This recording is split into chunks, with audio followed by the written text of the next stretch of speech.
This is Dallas County Jail video of suspect Jasmine Malone being arrested. But it was another video that helped police identify the murder suspect. Police say Malone is seen dancing on surveillance video after stabbing and beating a man with his walker. Sean Rabb presented the video in his series Trackdown with highlights of unsolved crimes. Last night, Malone surrendered to Detective Theodore Gross, who talked about it today with Sean Rabb, who joins us live. Good evening, Sean.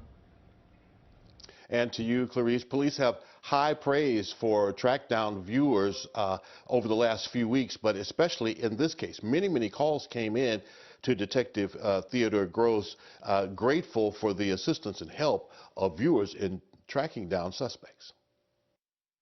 It was this surveillance video, first seen on Trackdown, that shocked a woman heckling, stabbing, then beating a homeless man with his own walker. Almost immediately, I think people really were affected by this and really want to be a part of the investigation. We see her then walk back to her car. We highlighted Ronnie Clifton's murder April 6th. We're beyond grateful because a lot of these investigations, they rely on the people that live there. It affects their community. You know, we're in and out, we're doing our jobs, but these are people that live there. They know these people, they know the stories on the streets.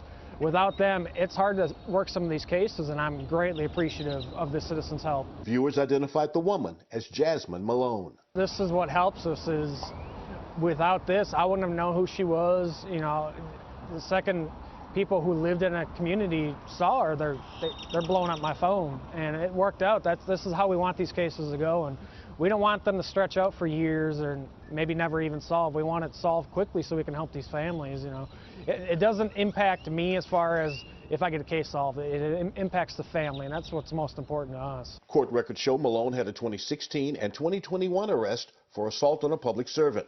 Detective Theodore Gross wrote out an arrest warrant for the murder of Ronnie Clifton. This is something you can't run from. It's going to catch up to you sooner or later, and she did what was right. She turned herself in and did the best thing she could. She had pressure from friends and family.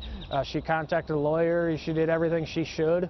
I'm glad that, you know, I called the niece of Mr. Clifton yesterday, and she was very happy to hear a little closure's been given with this case, and that's what it's all about, is making that phone call to tell them somebody's arrested. That's the best part of this job. A case that without video may not have been solved. It allows us to show the public what's going on and what we're facing in our investigations, and it lets them chime in when they recognize those people they know. So our viewers have done it many times, helping departments and agencies, state, local, federal, all across North Texas solve cases. Here's what has to happen, Clarice. First of all, the right people have to see it, and then they have to be moved to do the right thing. And again, our viewers have done that, helping police track down suspects, you know, almost every week. Sean, thank you for bringing us these stories week after week, and this makes more than 100 arrests because of Trackdown. Thank you. You can watch past Trackdown stories and maybe help solve a crime.